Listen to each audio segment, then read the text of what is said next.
ازيكم يا حلوين؟ عاملين ايه؟ النهارده هنعمل وصفه حلوه جدا بالبلح الناشف. لو عندك بلح ناشف من رمضان مش عارفه تعملي بيه ايه، تعالي اقولك على وصفه لطيفه جدا.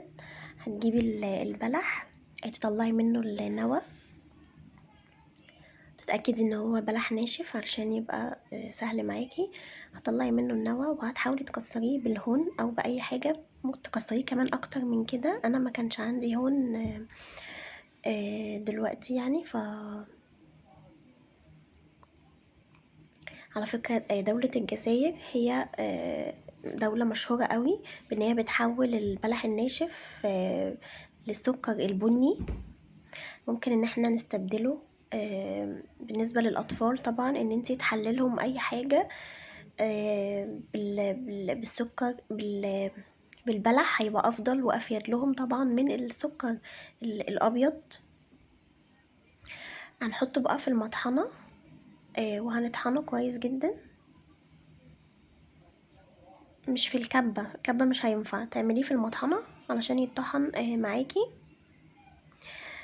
بس. وبتحطيه في برطمان بعد كده لما بيبقى لما بيتطحن خالص هنحطه في برطمان في الفريزر او في التلاجة. هيقعد عندك فترة طويلة من غير ما يجراله اي حاجة. ممكن بقى ايه تحلي بيه اي حاجة. طبعا هو كويس مع الدايت بمقدار مثلا 3 بلحات في اليوم. ممكن تحلي بيه لو انتي بتعملي دايت، بس يعني ما تكتريش. وبالنسبة لمرضى السكر طبعا بيبقى على حسب حالة الفرد، مش عشان انا قلت في اللايف انه يمشي مع مرضى السكر، لا هو على حسب الحالة. يعني كل واحد بيبقى ادرى بالحالة بتاعته. في حالات ينفع معاها ان هي تاخد، وفي حالات بتبقى نسبة السكر عندها عالية فما ينفعش طبعا ان هي تحط منه خالص. فكل واحد بيكون أدرى بظروفه في نقطة مرضى السكر وكده.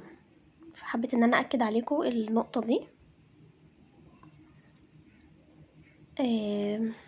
بعد بقى ما بتطحنيه خلاص هتحطيه. الجزائر مشهورة قوي بالموضوع ده وعندها مصانع، بس احنا ايه هنعمله كده على قد الايد يعني على قدر المستطاع. فكرة جميلة ولطيفة، يا رب تكون عجبتكم. لو اول مرة تشوفوني انا ايمان نصار، ما تنسوش تشتركوا في قناتي لو عجبتكم الفكرة، عشان انا عشان تستفيدوا من اللي هينزل بعد كده من الوصفات. السلام عليكم ورحمة الله وبركاته.